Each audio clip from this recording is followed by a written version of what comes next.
Hey everybody, this is PJ Riley from Lancaster Archery. I am here today with Dan Schuller, who's one of our recurve experts, and we're going to talk to you about Olympic recurve style rests. Dan, you deal with these things all day, every day.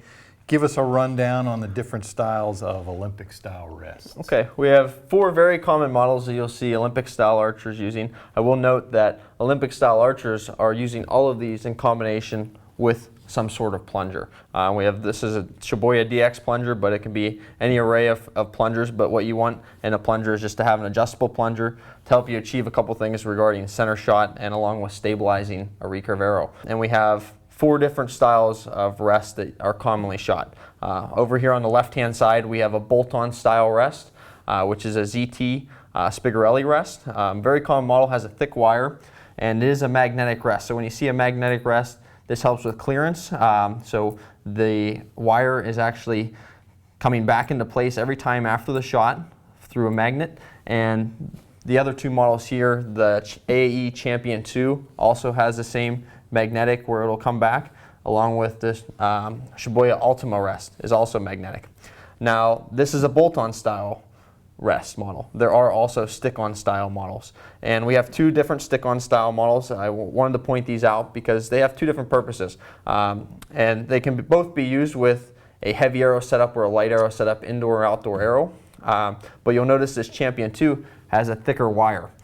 So for whether using X10 or a 2312, it still can be used, and so can the Shibuya rest, but this thicker wire may be beneficial to an archer shooting a very heavy arrow with a heavy point weight, because that thicker wire may help support the arrow a little more. And the stick-on versus the bolt-on, why would you choose one over the other?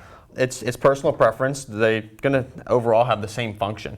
Some archers feel a little more confident with having that rest bolted onto the bow. Right. And most Olympic style risers do have 2 positions, one for your actual bolt and another for a plunger on a riser, but there are risers out there that will only have one. In that case, you're probably going to end up having to use a stick-on style rest because there's nothing to bolt or hold the rest on secure onto the bow. Overall, I would say most common is probably a stick-on style rest, and over here on the right-hand side we have a stationary stick-on rest, which is a little different than the wire style rest. You basically have a piece of plastic, or it even can be a wire, but there's no magnetic, it's just a stationary. So these are usually very lightweight, either a wire or a lightweight plastic. That's not going to be affected much by the shot. It has its own kind of give to recover. And this may seem like a very basic rest, but you will see top archers all around the world using that style of a rest. Yeah. Now a rest like this you may have to replace a little more frequently because it is a little softer of a material. You're probably going to have to replace it every 1,000 shots just to keep consistency or keep the plastic from wearing, whereas where you have a wire, it's probably going to have a longer lifespan. Now, I mean, looking at them, there's really not a whole lot of variation. I mean, you got bolt-on, stick-on, but they all basically look the same. Why isn't there much difference in them? The only thing you really need the rest to do, you need it to support the arrow. And for an Olympic style bow, depending on size of arrow, it's also beneficial to have one that is adjustable. All 3 of these models, except for the Hoyt model, Hoyt Super Rest, would be adjustable. Now, because this is a basic plastic rest, it doesn't have a lot that really can go wrong with it. And when you do receive it, you'll receive different Shim Pads, and this is a thick one. It will also come with a thin one. Depending on your size of arrow, will help you shim out the actual rest to accommodate size of arrow. So it kind of has that played in, but it just doesn't have much adjustability. Whereas where you look at this, either the bolt-on or the stick-on style rest, they will have the ability to move them up and down, left and right. There's not every model that's available, but it's a common thing that you want to look for in a rest to have that adjustability. So whether you're shooting a 2312 or an X10, you can fine-tune it to be in the center of your plunger and aligned with your arrows. Now, Dan, I think you got your bow here. Let's see what a rest and plunger setup would look like on an Olympic bow. So we have a Shibuya Ultima rest with a biter plunger, and basically as far as the rest goes, it's a magnetic rest. So you see that it comes back to its original spot every time.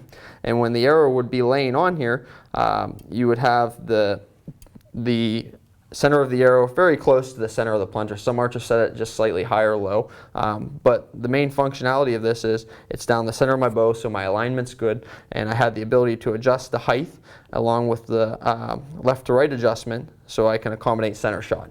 And this allows basically the setup of the bow to be accommodated regardless of what arrow size you have.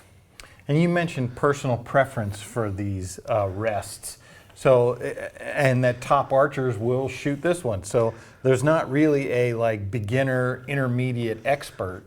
No, I think the Hoyt rest is commonly associated with being a beginner, but it's still used at an elite level. And relatively, none of the rests here are overly expensive, so they're all around the same price range, and they have a very similar function overall. Well, thanks, Dan. We sure appreciate your time today telling us about Olympic Recurve rests. Hope that's informative to everybody out there who's interested in this type of rest. If you like this video, be sure and give us a thumbs up. Hit the subscribe button so you can see more of our videos on our YouTube channel. And if you have any other questions, you can always check us out at LancasterArchery.com.